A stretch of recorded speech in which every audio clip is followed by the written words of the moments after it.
अस्सलाम वालेकुम नाजरीन। इस एपिसोड के आगाज में हम देखेंगे कि जब बाला खतून और काइस भाई अपने घोड़े भगाते हुए उस्मान साहब को बचाने के लिए आ रहे होते हैं तो रास्ते में उनका सामना उरहान से होता है। बाला कहती है अल्लाह का शुक्र है तुम ठीक हो बेटा। तो उरहान कहता है हम बिल्कुल ठीक है माँ अल्हम्दुलिल्लाह। और फिर बाला पूछती है बेटा तुम्हारे बाबा उस्मान साहब कहाँ हैं? तो उरहान बताता है वो यहाँ नहीं है, वो यहाँ नहीं है बाला माँ, हम निशानात का ताकुब कर रहे हैं, वो इन्हें घोड़े से घसीट कर ले गए, लेकिन हम अल्लाह के हुक्म से इन्हें ढूंढ लेंगे। जबकि इस दौरान वो नकाब आदमी भी छुप कर बैठा ये सब मंजर देख और सुन रहा होता है। और फिर बाला कहती है हम इन्हें ढूंढ लेंगे, हम यकीनी तौर पर ढूंढ लेंगे। और पूछती है कहाँ तलाश करें, हमें किस सिमत जाना चाहिए? तो महमद बताता है कि हम इस तरफ से आए हैं बाला खातून, लेकिन निशानात इस तरफ जा रहे हैं। तो बाला कहती है ठीक है चलो फिर दो हिस्सों में बांट जाते हैं। तो उरहान कहता है जिसको कोई निशान मिले वो सीटी बजा दे। तो बाला कहती चलो बेटा। और इस तरह उरहान और बाला दो मुख्तलिफ सिमतों में रवाना हो जाते हैं, जबकि वो नकाब पोश आदमी भी अपना घोड़ा लेकर वहां से रवाना हो जाता है। और बाला और काइस सिपाही जब अपने घोड़े भगाते हुए एक सिमत जा रहे होते हैं तो बाला देखती है कि उसके सामने उस्मान साहब का घोड़ा अल्तुतान भागता हुआ आ रहा होता है, जो कि खाली होता है। बाला की शानी से कहती अल्तुतान उस्मान, और फिर अपने घोड़े से नीचे उतरकर अल्तुतान को पकड़ती है और पूछती है मेरे बच्चे क्या हुआ बेटा,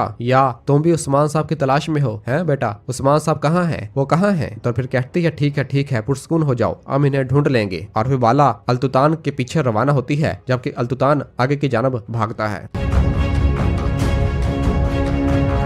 और फिर अगले मंजर में हम देखते हैं कि उस्मान साहब एक जगह पर बेहोशी की हालत में पड़े होते हैं और जमीन पर औंधे मुंह आ गिरते हैं। तो बाला और काइस सिपाही अपने घोड़े भगाते हुए वहां पर आते हैं और उस्मान साहब को देखते हैं। बाला अपने घोड़े से नीचे उतरती है और भागती हुई उस्मान साहब के पास आती है। और उस्मान साहब को जब कीचड़ में लथपथ देखती है तो उसे वही मंजर याद आ जाता है जब बाला पहली बार उस्मान साहब से मिली थी, और तब भी उस्मान साहब पानी में कीचड़ में लथपथ थे। और बाला उस्मान साहब की सांसें देखती है तो कहती है ये जिंदा है, ये जिंदा है, अल्लाह का शुक्र है। और सिपाही रस्सियों को काट डालते हैं और बाला उस्मान साहब को पकड़कर सीधा करती है तो उस्मान साहब को होश आ जाता है। और बाला रोते हुए कहती है मेरे प्यारे उस्मान क्या तुम ठीक हो? तो उस्मान साहब कहते हैं मैं ठीक हूँ। और फिर अपने सिपाहियों को देखते हैं और पूछते हैं उरहान मेरे सिपाही वो कैसे हैं? तो बाला कहती है फिक्र न करें वो सब ठीक है। तो उस्मान साहब कहते हैं अगर सब ठीक है तो फिर रो क्यों रही हो, तुम क्यों रो रही हो? मैंने तुम्हें बताया था मुझसे जुदा होना इतना आसान नहीं। तो बाला कहती आपसे जुदा होना कौन चाहता है, लेकिन हमें डराना आपको अच्छा लगता है। एक बार फिर हमें डराया गया। और फिर ओगोज भागता हुआ उस्मान साहब के लिए पानी लेकर आता है और बाला पानी के जरिए उस्मान साहब के मुंह को साफ करती है और कहती है आप जख्मी हैं। उस्मान साहब कहते मौत अल्लाह की तरफ से है, लेकिन हमने इमरान को कुचल डाला। और फिर बताते हैं बाला हमारे दरमियान एक गद्दार है जिसने हमारे तमाम मंसूबों की खबर दी थी। तो बाला कहती हम इसे ढूंढ लेंगे हजूर। तो उस्मान साहब कहते हैं और तुमने मुझे पहले दिन की तरह दोबारा बचाया। तो बाला कहती है पहली बार जब मैंने आपको देखा था कीचड़ में ढके हुए थे, तब आप एक सरदार के बेटे थे, और इस बार दोबारा कीचड़ में ढके हुए हैं, लेकिन अब एक अजीम सरदार हैं जिसके दो बेटे भी सरदार हैं। तो उस्मान साहब कहते हैं बिल्कुल पहले दिन की तरह तुम्हारी मुस्कुराहट कभी नहीं बदली। और फिर इसी दौरान उन्हें कुछ सिपाहियों के आने की आवाज सुनाई देती है। तो उस्मान साहब कहते हैं वो आ रहे हैं। और इस तरह तब सिपाही चुकन्ने हो जाते हैं और उस्मान साहब को खंजर पकड़ा दिए जाते हैं। इसी दौरान इमरान तेगन के आदमी वहां पर पहुंच जाते हैं और उस्मान साहब बाला और काइस सिपाहियों को घेर लेते हैं। उस्मान साहब बाला से कहते हमने गुजरे दिन की याद ताजा की है, तारीख अपने आप को दोहराती है ना? तो बाला कहती बिल्कुल। और फिर उस्मान साहब बाला और काइस सिपाही इमरान तेगर के आदमियों पर हमलावर हो जाते हैं और उनसे लड़ने लग जाते हैं। और इस तरह थोड़ी देर उस्मान साहब बाला और काइस सिपाहियों के इमरान तेगर के दरमियान लड़ाई जारी रहती है। इस दौरान एक आदमी उस्मान साहब पर हमलावर होने लगता है तो वही नकाब पोश आदमी उसे दूर से बैठा तीर दे मारता है और फिर छुप जाता है। जबकि उस्मान साहब बाला खतून और काइस सिपाही बहुत ही जल्द इमरान तेगर के तमाम आदमियों को जहन्नम वासिल कर डालते हैं और सबको मौत के घाट उतार देते हैं। जब सब मर जाते हैं तो वो नकाब पोश आदमी वहां से रवाना हो जाता है। और फिर उस्मान साहब बाला से मिलते हैं। इस दौरान उरहान और काइस सिपाही भी अपने घोड़े भगाते हुए वहां पर आ जाते हैं। उरहान अपने घोड़े से नीचे उतरकर भागता हुआ उस्मान साहब के पास आता है और कहता मेरे हजूर, और उस्मान साहब के गले मिलता है और पूछता है आप ठीक तो है ना? तो उस्मान साहब कहते हैं मैं ठीक हूँ, फिक्र मत करो, अल्लाह का शुक्र है। और फिर उस्मान साहब महमद की जानब देखते हैं और आसपास देखते हैं तो पूछते हैं जरकुतै कहाँ है? तो आयकुत बताता है वो शदीद जख्मी हो गए हैं हजूर, हमने उसे कबीले इलाज के लिए भेजा था। तो उस्मान साहब कहते हैं जरकुतै को कुछ नहीं होगा। और फिर उस्मान साहब उरहान से पूछते अगर जरकुतै वहाँ नहीं आया तो वहाँ से तुम्हें किसने बचाया? तो उरहान बताता है महमद साहब ने हजूर, अगर ये वक्त पर ना पहुँचता तो हमारा काम बहुत मुश्किल हो जाता। तो उस्मान साहब महमद से कहते हैं अल्लाह तुम्हें सलामत रखे महमद साहब, अपने सिपाही तैयार करो, हम सरहदी बाजार वापस लेंगे। तो महमद कहता है ठीक है उस्मान साहब, हमें जल्दी करनी चाहिए। और फिर बाला कहती है उस्मान साहब एक शख्स हमारी हिफाजत कर रहा था। तो उस्मान साहब कहते हैं हाँ, जिसने भी ये किया इसे सब जानते हैं, बोरान, शायद वो खुद को रोक ना सका सका, इसने खुद ही ये सब किया, चलो देखते हैं। और फिर सब वहां से रवाना होते हैं।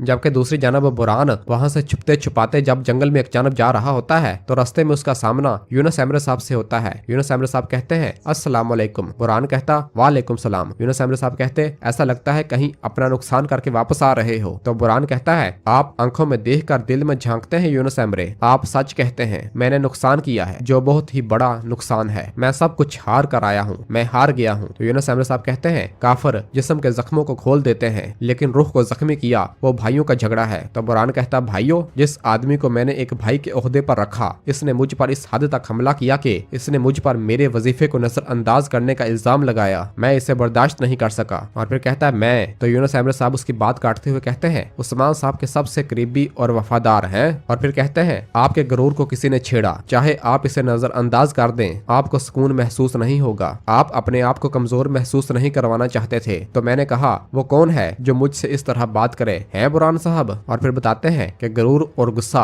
ये वो है जो इंसानी दिमाग को महदूद कर देते हैं। दो बड़े दुश्मन इंसान को बहुत सी बदकिस्मतियों की तरफ खींचते हैं। किसी वक्त उसने मुझसे हमारे हजरत उमर रजी अल्लाह ताला अन्हो के गुस्से के बारे में पूछा और मैंने तुम्हें बताया था। अब मैं आपको इसके इंसाफ और इसके तकब्बर के खिलाफ इसकी लड़ाई के बारे में बताता हूँ। हजरत उमर रजी अल्लाह ताला अन्हो ने अपनी खिलाफत के दौरान उन्होंने एक खुतबा में लोगों से पूछा अगर मैं हक से हट जाऊं तो तुम क्या करोगे। सहाबा की एक जमात ने खड़े होकर जवाब दिया ए उमर, हम आपको अपनी तलवारों से सीधा करेंगे। हजरत उमर रज़ी अल्लाह ताला अन्हो इससे बहुत खुश हुए और अपने रब के सामने हाथ उठाए और कहा ए रब, तेरा शुक्र है मेरे पास ऐसे लोग हैं जो अपनी तलवारों से मुझे सीधा कर देंगे। अगर मैंने कभी आपको नजरअंदाज किया या आपके अदल से इनहिराफ किया, जिसको आप गुलाम कहते हैं, वो गलती करने का पाबंद है। लेकिन अहम बात यह है कि सच को देखें और इस गलती को पलटाएं, तौबा करें और सबक से माफी का इंतजार करें। और फिर कहते हैं क्या तुमने अब ये नहीं कहा कि इस झगड़े में कोई फातेह नहीं है। गौर करें कि गुस्से और गुरूर ने आपको और आपके भाई को जमीन पर गिरा दिया है। अगर तुम खुद गर्जी ना छोड़ो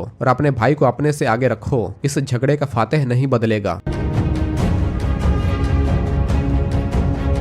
जबकि दूसरी जानब हमें सरहदी बाजार दिखाया जाता है जहां इमरान तेगन कार्दिनाल और फ्रांस के सफीर पहुंच चुके होते हैं। कार्दिनाल गुस्से से इमरान तेगन से कहता आपके हाथ हमारे मासूम सिपाहियों के खून से रंगे हुए हैं। इमरान तेगन, आप इस तरह का खेल कैसे खेल सकते हैं। तो इमरान तेगन अपना गुस्सा कंट्रोल करते हुए कहता है सब कुछ मामूल पर आ जाएगा कार्दिनाल। तो कार्दिनाल कहता ऐसा कैसे होगा। इस दौरान एक आदमी अपने घोड़े पर सवार हुए बाजार के अंदर दाखिल होता है और भागता हुआ इमरान तेगन के पास आता है और आकर बताता है उस्मान जिंदा है, अपने कबीले में जा रहा है। यह सुनकर इमरान तेगन को निहायत गुस्सा आता है, जबकि कार्दिनाल भी निहायत गुस्से से पागल हो रहा होता है। और फिर इमरान तेगन से कहता तुमने बहुत बड़ी गलती की और हम हार गए, तुमने उस्मान पर बहुत एतमाद किया और इसकी कीमत। तो इमरान तेगन गुस्से से कहता बस बहुत हो गया। और फिर कहता है कार्दिनाल, मैं आपके साथ जो भी वादा करूंगा वो पूरा करूंगा। तो कार्दिनाल पूछता उस्मान के बावजूद। तो इमरान तेगन कहता हाँ उस्मान के बावजूद, लेकिन गुंदुज का इस्तेमाल करते हुए। उस्मान सिर्फ अपने प्यारों के सामने घुटने टेकता है, मैंने ये देखा है, इसलिए मैं गुंदुज को पकड़ूंगा। इस तरह मुझे अपनी अलामत मिल जाएंगी। मैं एक ही वक्त में दो कबीलों के इत्तेहाद को रोकूंगा। और फिर इस दौरान दानियाल भागता हुआ वहां पर आता है और आकर कहता है इमरान तेगन, फौज के कमांडर कोनूर साहब को यीनी शहर में देखा गया है। यह सुनकर इमरान तेगन कहता दानियाल, कोनूर मेरा खून है, वो आली सल्जूक खानदान से ताल्लुक रखता है, कुछ भी करो और उसे मेरी तरफ लेकर आओ, मैं उस्मान को यहाँ से एक और धचका दूंगा।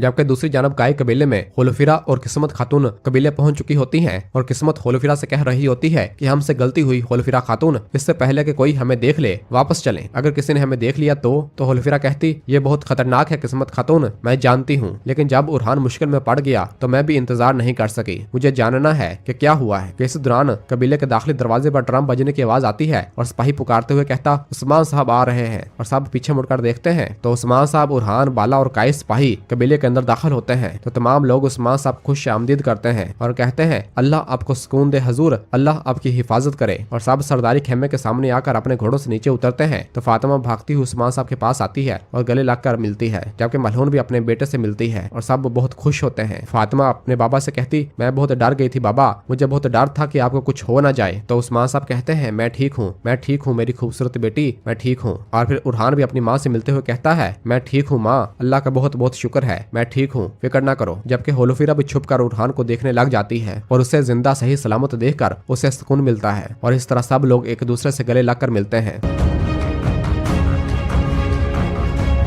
और अल्लाह का शुक्र अदा करते हैं और इसी जगह पर एपिसोड खत्म करते हैं। मिलते हैं बहुत जल्द अगली एपिसोड के साथ। वीडियो को लाइक कर दें और जिन दोस्तों ने अभी तक ये मेरा नया चैनल सब्सक्राइब नहीं किया वो जल्दी से चैनल सब्सक्राइब कर दे और बेल आइकन यानी घंटी वाले निशान को भी प्रेस कर दे ताकि आने वाले एपिसोड्स आपको आसानी मिल सके। दुआओं में याद रखें। अल्लाह हाफिज।